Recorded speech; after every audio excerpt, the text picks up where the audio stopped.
રાજકોટમાં એનએસયુઆઈ દ્વારા જિલ્લા કલેક્ટર કચેરી ખાતે વિરોધ કરવામાં આવ્યો હતો। ફોરેસ્ટ ગાર્ડની ભરતી પ્રક્રિયામાં ગોટાળા મામલે સૂત્રોચ્ચાર કરી બેનરો સાથે વિરોધ કરવામાં આવ્યો હતો અને સીબીઆરટી પદ્ધતિ રદ કરવા માંગ કરવામાં આવી હતી।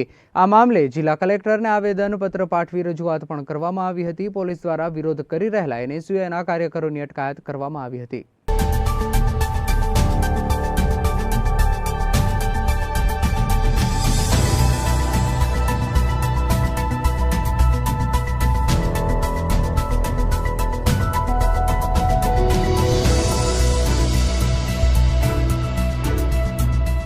પાર્ટીની સરકાર વિદ્યાર્થીઓ અને યુવાનો ઉપર જે દમન કરી રહી છે, જે અમારી માંગ છે સીબીઆરટી પદ્ધતિ રદ થવી જોઈએ। જે સીબીઆરટી પદ્ધતિ છે જેનાથી મોટું સ્કેમ થવાની આશંકા છે અને વિદ્યાર્થીઓને અન્યાય થયો છે। ફોરેસ્ટ વિભાગની ભરતીને રદ કરવામાં આવી છે, જેને પગલે છેલ્લા ઘણા સમયથી જે ઉમેદવારો છે તે ગાંધીનગર ખાતે પોતાના ધરણા કરી રહ્યા હતા, ત્યારે હવે એનએસયુઆઈ છે તે રાજકોટ મેદાને આવ્યું છે અને રાજકોટ કલેક્ટર કચેરી ખાતે છે ત્યાં પરીક્ષા રદ કરવાની માંગ સાથે વિરોધ છે તે કરવામાં આવી રહ્યો છે। જે રીતના દ્રશ્યો તમને બતાવી રહ્યા છે રાજકોટ ના જે કલેક્ટર કચેરી ખાતેના આ દ્રશ્યો છે તે હાલ જે છે સામે આવી રહ્યા છે। મોટા પ્રમાણમાં એનએસયુઆઈના ઉમેદવારો એનએસયુના કાર્યકર્તાઓ પહોંચ્યા છે અને પોતાની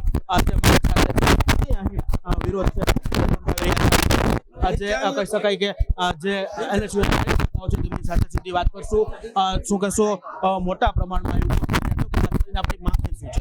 ખાસ તો અમારી એક માંગણી છે કે જે છબરડાઓ પરીક્ષામાં થાય છે, અમારી એક્સપેક્ટેશન પરીક્ષા આપ્યા પછી મેરિટની રાહ જોવાની હોય। અમારે હવે એવું થાય છે દર ભરતી પછી આંદોલનની તૈયારીમાં રહેવું પડે છે। સીબીઆરટી આજ સુધી પેપર લીક થતા એમ હતું કે સીબીઆરટીમાંથી અમને ફાયદો થશે, પણ સીબીઆરટીમાં પણ અત્યારે છબરડા ચાલુ થયા। તો અમે એક જ માંગ છે કે સીબીઆરટી રદ કરો, અથવા તો જે લોકોના મેરિટમાં નામ છે એના અને જેના મેરિટમાં નામ નથી એના પણ અમને રજૂ કરે એવી અમારી માંગણી છે।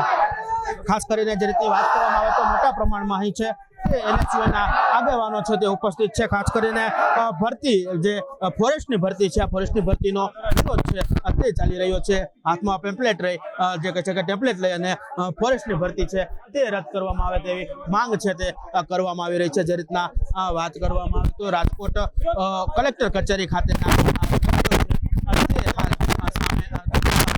રહ્યા છે। જે રીતના મોટા પ્રમાણમાં એનએસયુના આગેવાનો છે ત્યાં ઉપસ્થિત છે। અવારનવાર પેપરો કહી શકાય કે ફૂટવાની ઘટના આવે છે, પરીક્ષાઓ રદ થાય છે, આમાં ઉમેદવારોને શું સમજવું? અવારનવાર જે પેપરો ફૂટે છે એ વાત તો અત્યારે રહી, પણ અત્યારે જે સીબીઆરટી ઓનલાઈન પેપર જે લેવામાં આવે છે કોમ્પ્યુટર, એ કોમ્પ્યુટરમાં એ કાંઈ ઓથોરાઇઝ રીતે કાંઈ લેવામાં આવતા નથી પેપર ને, જેમાં પીડીએફમાં નામ ચડી જાય તો ઉમેદવારને કશું ખબર પડે નહીં કે ભાઈ આમાં જે પીડીએફ બહાર પડી છે એમાં કેવા માર્ક આપ્યા છે, શું કાંઈ માર્ક તો એ લોકોએ જાહેર કર્યા નથી।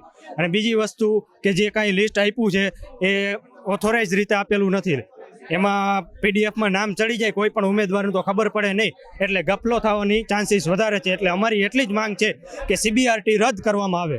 બરોબર, જે રીતના આ દ્રશ્યો છે તે સામે આવી રહ્યા છે રાજકોટ કલેક્ટર કચેરી ખાતેના આ દ્રશ્યો છે। મોટા પ્રમાણમાં એનએસયુઆઈના કાર્યકર્તાઓ છે તે પહોંચ્યા છે। ફોરેસ્ટની પરીક્ષા જે લેવાઈ હતી આ પરીક્ષા છે તે રદ કરવામાં આવે, કારણ કે છેલ્લા ઘણા સમયથી પરીક્ષાઓને લઈ વિવાદો સામે આવતા હોય છે, ત્યારે હવે ફોરેસ્ટની પરીક્ષાને લઈ પણ વિવાદ હાલ સામે આવી રહ્યો છે। કેમેરામેન પ્રવીણ પરમાર સાથે શુભમ ભટ્ટ, ગુજરાત ન્યૂઝ, રાજકોટ।